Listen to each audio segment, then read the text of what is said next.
The stories continue to surprise. They continue to entice.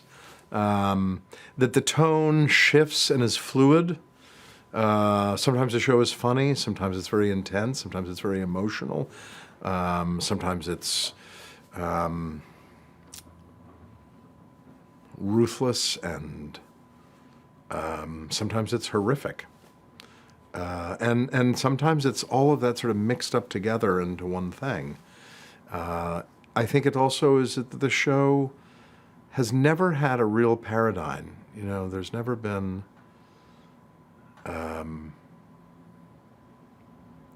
there's small patterns within the chaos. But I mean, you know, we just, 2 years ago, or I don't know how long ago, we did, half a season where Red was in jail and in court, you know, and it just is, the show changes a lot. What keeps the show interesting for me, and if the show is interesting for me, you know, I hope that it's interesting for others. And we've certainly had an incredibly faithful and loyal and lovely audience that it keeps coming back to watch.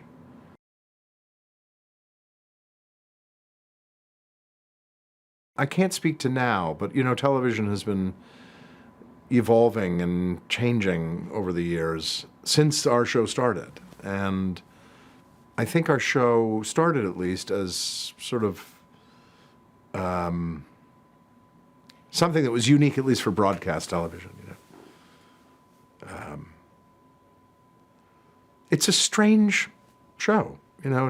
It's a strange marriage of this serialized sort of mythology and procedural, and there's a bunch of different worlds within the show itself. You know, there's Reddington and his world, and then there's the world of the FBI, and other paths cross, and there certainly are intersections, but to a great degree, it gives the audience a broad spectrum to play along with, you know.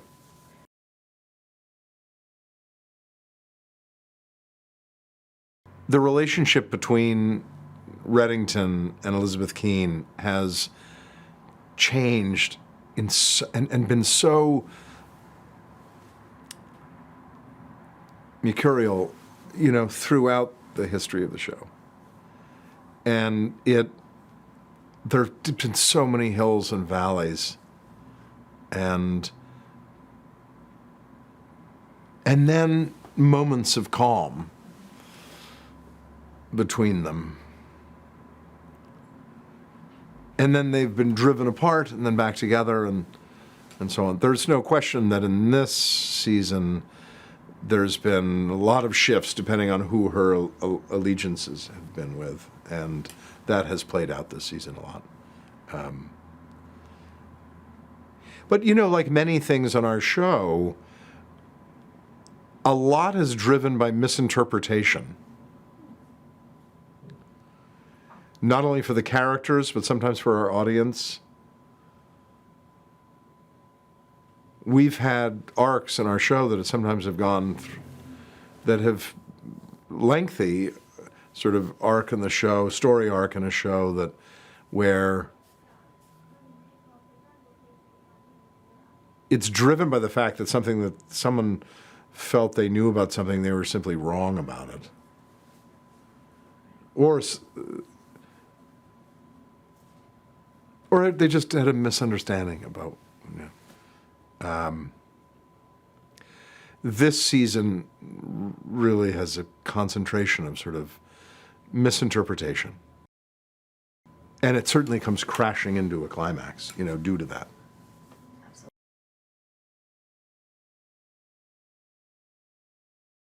You know, in the episode that we did about Glenn's death, which we did in response to Clark's death, there was a speech. There were a couple of speeches that were in that, but there was a speech at the end of it that Reddington gave. And a lot of what was in that speech was really about, the lines became blurry between Glenn and Clark. Clark was one of people's favorite characters on our show. And he brought that character to the show, really. I mean, it was on the page, but who he really was and what he could bring to the show was not on the page. It was what Glenn brought to it, what Clark brought to it. And irreplaceable.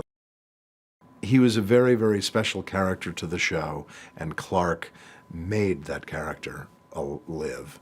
And he's the only character in the entire show who ever really got under Reddington's skin, ever. He could push buttons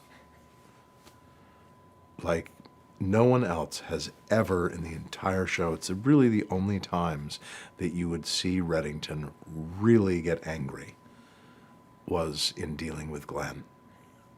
Now, that did not mirror our relationship, Clark's and my relationship, that part of it. But Clark brought that. I mean, he just brought that for that character.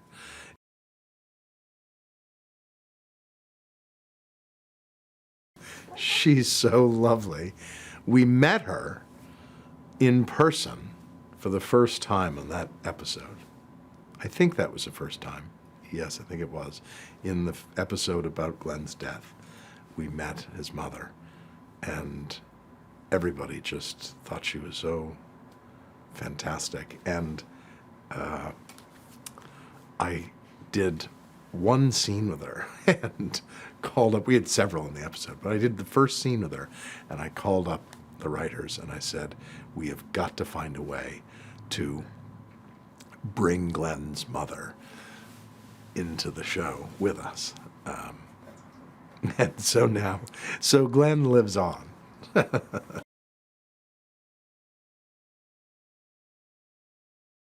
Well, she didn't make it very difficult for him at all. I mean, she made it quite easy. She went out of her way to make it easy.